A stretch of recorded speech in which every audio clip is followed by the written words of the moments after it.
جیسے کہ آپ سب دوستوں کو پتا ہے کہ 28 جنوری کو مجھے پولیس نے کگو سے اریسٹ کیا تھا، تو آج الحمدللہ ہائی کورٹ نے مجھے بازیاب کروایا اور جو میرے اوپر انلیگل پرچہ ہوا تھا وہ اس کو ڈسچارج کیا ہے۔ تو سب سے پہلے تو میں اپنے تمام دوستوں کا مشکور ہوں جنہوں نے میرے لیے کوشش کی ہے، وکلا برادری کا اور اپنے باقی تمام ورکرز کا، بھائیوں کا، جنہوں نے میرے لیے کوشش کی، دعا کی، ہمدردی کی، تو ان کا شکریہ۔ اور نمبر 2 جو ان کا مقصد تھا نا بیسیکلی وہ یہ تھا کہ ہمیں کیمپین سے روکا جائے، اس میں یہ کامیاب ہوئے، لیکن جو اصل مقصد ہے نا وہ انشاءاللہ اس میں یہ کامیاب نہیں ہوں گے۔ بے شک انہوں نے ہمیں پرچے کروا دیے، ہمارے ورکرز کو ڈرایا۔ میں آپ کو یقین سے یہ بات کہہ رہا ہوں کہ اس دن یہ مجھے اریسٹ نہیں کر سکتے تھے اگر ہم وہاں پولیس سے کوئی مزاحمت کرتے ہیں جو بھی، لیکن میں یہ نہیں کرنا چاہتا تھا کیونکہ مجھے پتا 8 تک ہم نے پرامن رہنا ہے۔ کوئی ایسا انلیگل کام نہیں کرنا کہ ان کو بہانہ مل جائے کریک ڈاؤن کرنے کا۔ یہ تو پہلے ہی بہانہ پولیس ڈھونڈ رہی ہے ہمارے کے ورکرز پہ کریک ڈاؤن کرنے کا، اور مجھے پولیس نے ہی بتایا ہے کہ کون کون سے قائد ہمارے ورکرز کا نام، نون لیگ کے قائد ہمارے ورکرز کا نام ان کو بتاتے ہیں، اس کے گھر ریڈ کرو، برے والا کے۔ کتنی بے شرمی کی بات ہے، آپ لوگ مطلب یہ الیکشنز کے لیے کس طرح کے حربے استعمال کریں، اور انشاءاللہ 8 کو آپ کو بہت بری شکست ہونی ہے۔ یہ آپ دیکھیں گے کہ انشاءاللہ تعالیٰ سیلاب آ رہے ہیں، ان کو اندازہ بھی نہیں ہے کہ کیا ہونا ہے 8 کو۔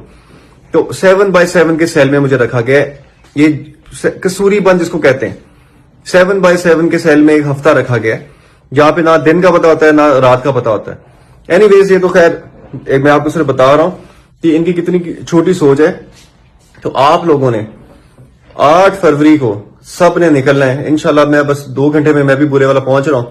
ہمارے پاس تو 1 دن رہ گیا الیکشن کیمپین سے، تو انہوں نے ہمیں روک لیا، لیکن جو لوگوں میں جذبہ ہے، جنون ہے، وہ تو 8 کو نظر آئے گا نا۔ یہ تو ڈرے ہوئے ہیں۔ ہمارا وہ شریف ورکر ہے راشد عظیم، اس کے گھر ریڈ کیا انہوں نے، اس کے بیٹے کو اٹھایا۔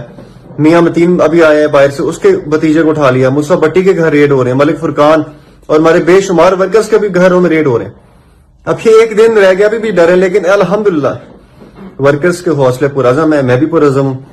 آپ نے 8 فروری کو، خاص طور پہ جو پولنگ ایجنٹس ہیں، آپ نے بغیر وہ فارم 45 لیے باہر نہیں آنا۔ یہ بات آپ نے ضرور یاد رکھنی ہے، بغیر فارم 45 لیے باہر نہیں آنا۔ اور تمام جو ووٹر سپورٹرز ہیں وہ پولنگ اسٹیشن کے باہر ہی رہیں گے جب تک ریزلٹ نہیں آتا۔ تو انشاءاللہ تعالی، اور ایک اور میری گزارش یہ ہے کہ اب 1 دن رہ گیا ہے، تو مجھے نہیں پتا اب کتنے لوگوں سے میں 1 دن میں رابطہ تو نہیں کر سکوں گا۔ تو اگر کسی سے رابطہ نہیں ہو سکا تو کائنڈلی وہ یہ نہ کہیں کہ جی ہمیں رابطہ نہیں کیا، یہ نہیں کہ آپ نکلیں 8 فروری کے دن نکلیں، آپ نے الیکشن جتوانا ہے ہمیں۔ میں نے آج 9 مہینے 10 مہینے ہو گئے فسطائیت کا مقابلہ ابھی تک کیا ہے، جتنا میں کر سکتا ہوں تو کیا ہے میں نے الحمدللہ، اور ہم کھڑے ہیں۔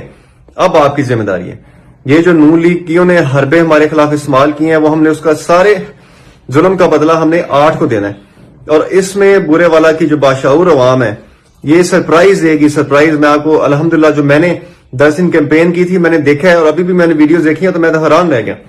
تو انشاءاللہ تعالی یہ جو چھوٹی سوچ کے مالک ہیں ان کو ہم 8 کو بھرپور جواب دیں گے، ہم برے والا سے انشاءاللہ تعالی کامیاب ہوں گے۔ اور ایک چیز میں اور کہنا چاہتا ہوں کہ 3 سال 3.5 سال ہماری حکومت رہی، میں نے کسی ایک نون لیگی پہ پرچہ نہیں کرایا، کیونکہ 2002 سے 8 تک مٹھو ڈوگر صاحب MP رہے ہیں، اس کے ساتھ جو نون لیگ کے ورکرز تھے ان کے گھروں میں ریڈ ہوتے رہے۔ وہ یہ میری بات سمجھ رہے ہوں، اگر سن رہے ہیں تو سمجھ رہے ہوں کہ میں کیا کہہ رہا ہوں۔ تو مجھے اچھی طرح اندازہ ہے کہ یہ کوئی اچھی روایت نہیں ہے کسی کے گھروں میں ریڈ کروانے، اور یہ ان کے لیے نقصان ہوگا کل کو، لیکن ہم نے کبھی ایسی سیاست نہیں کی ہے اور نہ ہی ہم کریں گے۔ اور انشاءاللہ تعالی 8 فروری کو ہم کامیاب ہوں گے، آپ لوگوں کی محنت سے، آپ لوگوں کی محبت سے ہم کامیاب ہوں گے۔ آپ نے 8 کو نکلنا ہے، تمام تر جو ظلم ہے اس کا ہم 8 کو بدلا لیں گے انشاءاللہ تعالی۔